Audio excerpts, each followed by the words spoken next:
जवानी में हम अपने अलहड़पन में ना समझी में ना जाने कितने काम कर जाते हैं, जिसे बाद में याद करके कभी गुस्सा आता है तो कभी हंसी।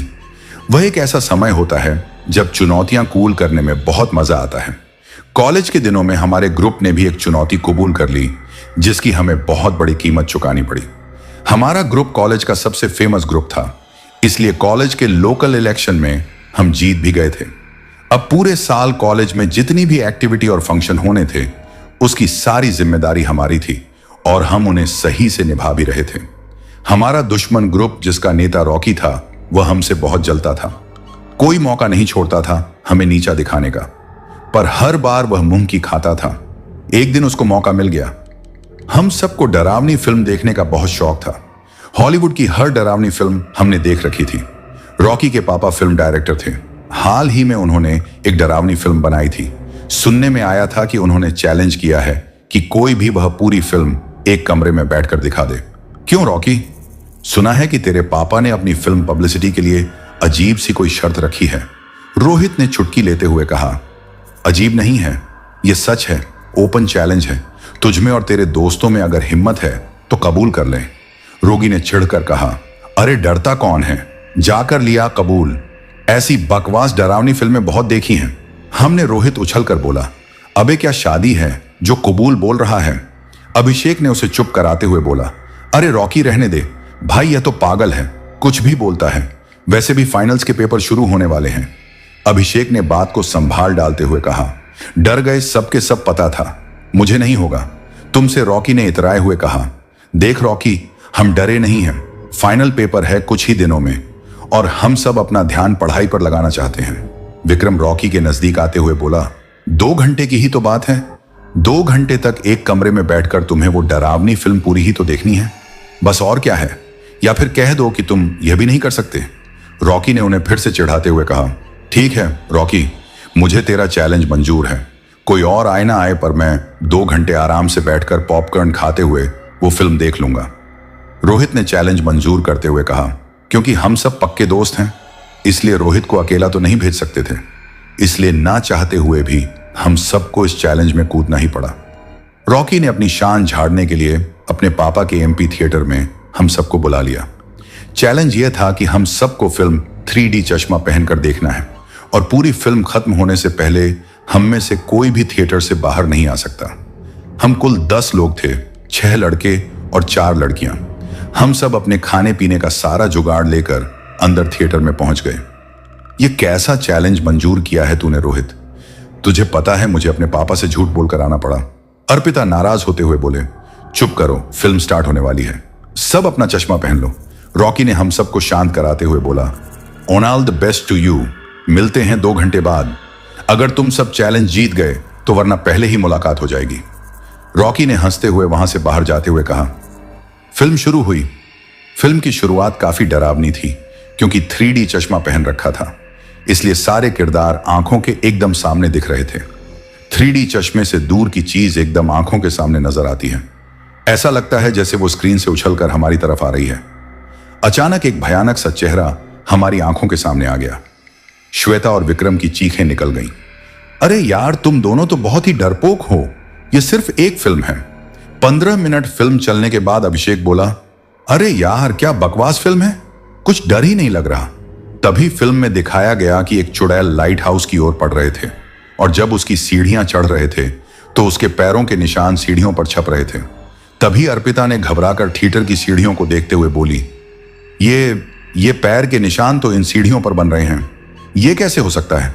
विक्रम ने अपनी सीट से उछलकर सीढ़ियों की तरफ देखा तो उसे भी पैरों के निशान बनते हुए दिखाई दिए। थोड़ी देर तक श्वेता और विक्रम एक दूसरे को हैरत भरी नजर से देखते रहे। उनके मुंह से आवाज नहीं निकल रहे थे। जैसे ही उस फिल्म में वह चुड़ैल लाइट हाउस के ऊपर पहुंचकर पीछे चीखती हुई मुड़ी, वैसे ही श्वेता और विक्रम की भी चीख निकल गई, क्योंकि उन्हें ऐसा आभास हुआ कि वो चुड़ैल उनके सामने नहीं बल्कि उनके पीछे से चीखी। श्वेता ने अपने कान बंद कर लिए और सीट से उठने की कोशिश करी, पर यह क्या, वो सीट से उठ ही नहीं पा रही थी। मैं सीट से चिपक गई हूं, मैं उठ नहीं पा रही हूं। श्वेता ने रोते हुए कहा। रुक, मैं आता हूं, मैं तुझे उठाता हूं। तू बहुत डर रही है, आरशी बोला, पर आरशी अपनी चेयर से उठ नहीं पा रहा था। अरे ये क्या, मैं खुद ही नहीं उठ पा रहा हूं। ये सब क्या हो रहा है? मुझे लग रहा है कि हम सब अपनी अपनी चेयर से चिपक गए हैं। कोई शक्ति है जिसने हमें यहां पर बैठा रखा है और वो हमें हिलने नहीं दे रही, प्रीति ने डर कर बोला। प्रीति के ऐसा बोलते ही एक अजीब सी शांति छा गई। उस कमरे में हम सबका गला सूख गया।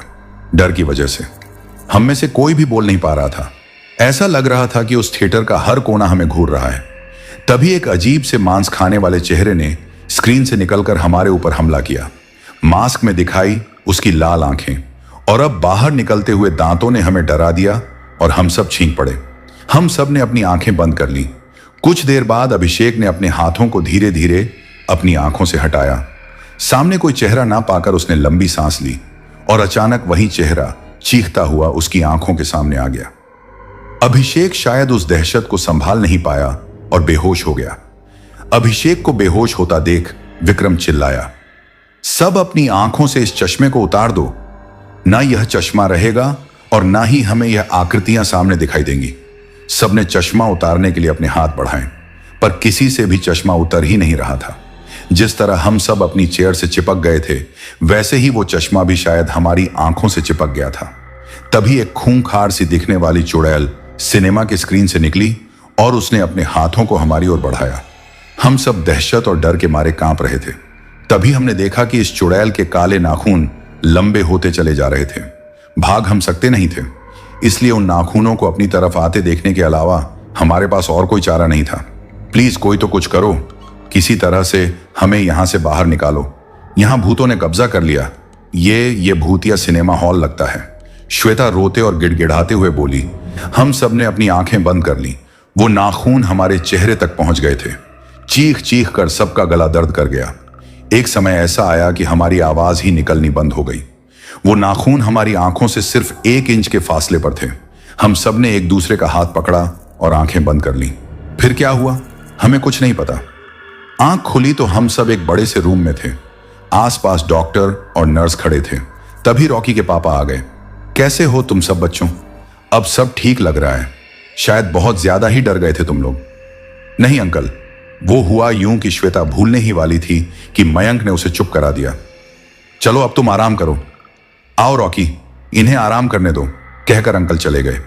उनके जाने के बाद सब मयंक पर चढ़ गए कि उसने श्वेता को बताने क्यों नहीं दिया। तुम सब पागल हो गए हो क्या? हम लोग क्या बताते हैं कि हमारे ऊपर सचमुच भूतों का हमला हुआ था? कोई मानता है हमारी बात को? मेरी एक बात कान खोलकर सुन लो तुम सब। ये बात अब सिर्फ हमारे बीच में ही रहेगी। कभी भी किसी को भी हमारे इस अनुभव के बारे में बताना मत। कोई नहीं मानेगा और जितना जल्दी हो सके हमें इन सब के बारे में भूल जाना चाहिए। मैं आज तक नहीं समझ पाया कि वाकई में उस दिन थिएटर में हमारे ऊपर क्या भूतों का हमला हुआ था, या वह बस हमारी कल्पना थी, या फिर हमारा डर जो भी था।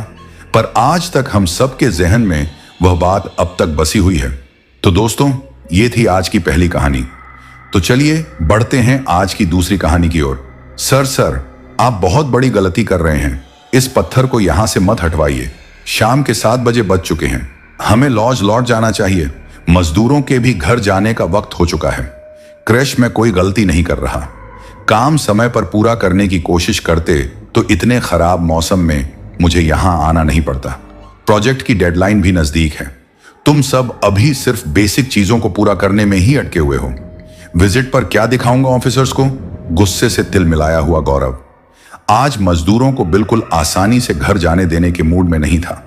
आसमान में उमड़ते काले बादलों के साथ चमकती बिजली का शोर काम कर रहे मजदूरों को रात और काली गहरी होती जा रही है। यह डर रहकर डरा रहा था। कृष की बात को अनसुना करते हुए गौरव कुछ मजदूरों से उस जमीन के हरदम किनारे पड़े पत्थर को हटवाने की पूरी कोशिश करने लगता है। दूसरी ओर कुछ मजदूर आपस में हल्की आवाज में बातें करने लगते हैं। आसपास शोर और काम को लेकर होती परेशानी के बावजूद भी उन मजदूर की बातों से चेहरे पर उभरते डर से यह अंदाजा लगाया जा सकता था कि यह बातें उस पत्थर के बारे में हैं। आज तो चंद्र ग्रहण है ना, आज ही के दिन इस सुपरवाइजर को यह पत्थर हटवाना था।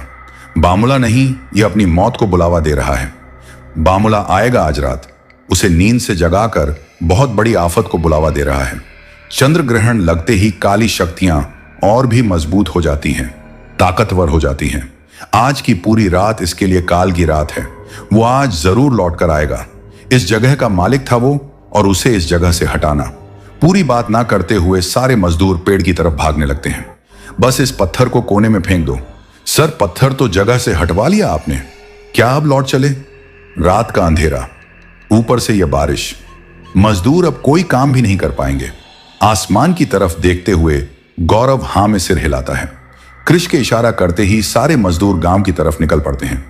कृष भी गौरव के साथ लॉज पहुंचकर जल्दी सो जाता है। वर्क दी गई टाइमलाइन पर अब पूरा नहीं होगा, यह सोचते हुए गौरव खिड़की से बाहर देखने लगता है। काले घने बादलों से रात और काली और गहरी लग रही थी। बढ़ती हुई बारिश की बूंदें जो और भी तेज होने लगी थी। गौरव के कदम बेड की तरफ बढ़े ही थे कि अचानक रुक जाते हैं। काली अंधेरी रात में बिजली की चमक में कोई बाहर खड़ा होकर उसे देख रहा हो, लेकिन कौन? शायद वहां कोई है। यह एहसास सही साबित होने में ज्यादा वक्त नहीं लगता। बार बार गिरती बिजलियों की चमक में लॉज के बाहर कंबल से खुद को पूरी तरह ढके हुए कोई खड़ा था। गौरव समझने की कोशिश कर रहा था कि उसकी नजर कंबल ओढ़े उस आदमी पर पड़ती है। उसके हाथ में बिल्डिंग का मैप और बैग था। बिना देर किए गौरव टेबल की तरफ भागता है। टेबल पर बैग न मिलने पर बैग चोरी हो गया समझने में गौरव को देर नहीं लगती। बैग में रखे हुए डॉक्यूमेंट्स, बिल्डिंग का मैप सब गायब है। मेरा करियर इस बिल्डिंग प्रोजेक्ट पर टिका हुआ। इतनी आसानी से अपना करियर किसी को खराब करने नहीं दे सकता। मुझे उस आदमी को पकड़ना ही होगा। कृष को बिना जगाए अपनी जान की परवाह न करते हुए गौरव लॉज के बाहर पहुंच जाता है। रुको, रुक जाओ, तुम ऐसे भाग नहीं सकते चोरी करके, रुको चिल्लाते हुए